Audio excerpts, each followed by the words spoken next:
Welcome to EDU World Space.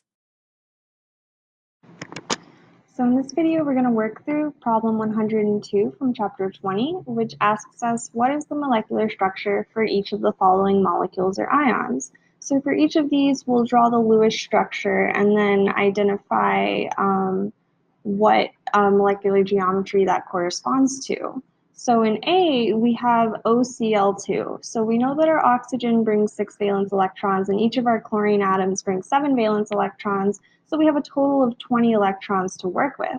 So if we go ahead and just draw both of our chlorine atoms singly bonded to oxygen, which seems reasonable, chlorine likes to make single bonds, and then we fill in the octet in our chlorine atoms, then what's left over is 4 electrons. And we can put those 4 electrons, those 2 lone pairs, on our central oxygen atom. And that's our Lewis structure. So our Lewis structure has a central atom that has 2 atoms bonded to it in 2 lone pairs, which tells us that we're going to have a bent geometry, which I've drawn over here to the right.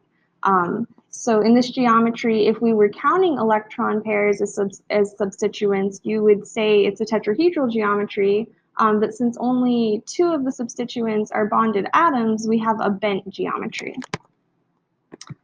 So what about B? In B, we have ClO4-. So chlorine's going to bring 7 valence electrons, and then each of our oxygen atoms brings 6 valence electrons, plus an extra electron from our -1 charge. That gives us a total of 32 electrons.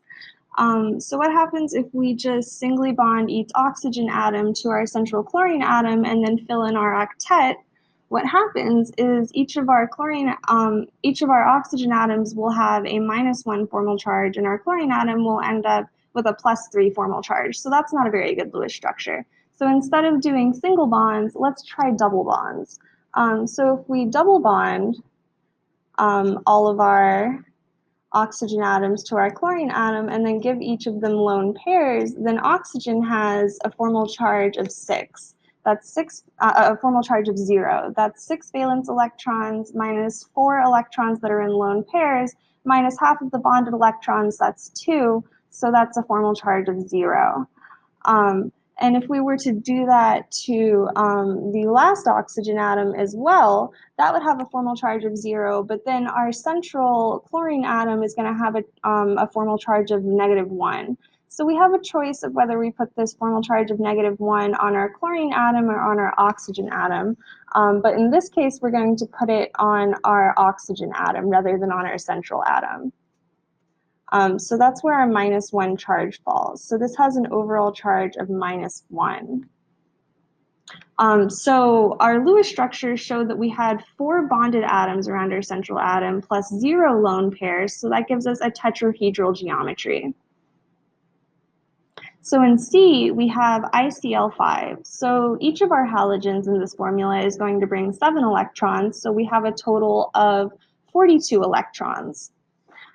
So let's go ahead and draw our Lewis structure. A good place to start is to draw each of the chlorine atoms singly bonded to our central iodine atom, and then fill in the octet on each of those chlorine atoms. When we do that, we have 2 electrons left over, so we're going to put 1 lone pair of electrons on our central iodine atom.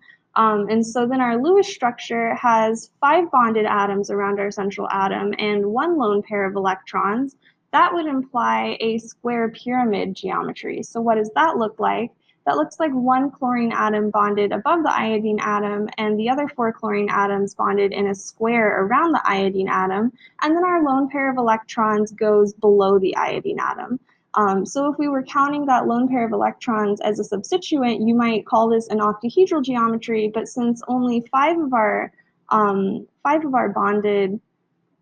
substituents are bonded atoms, then this is a square pyramid.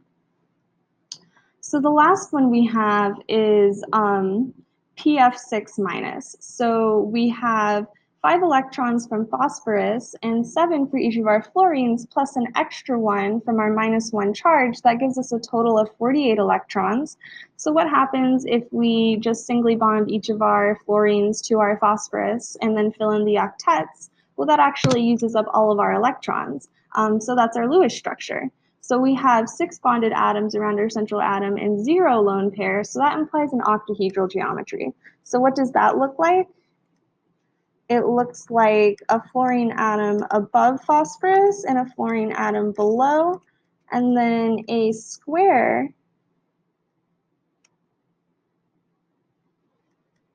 of fluorine atoms around the phosphorus atom. So that's our octahedral geometry.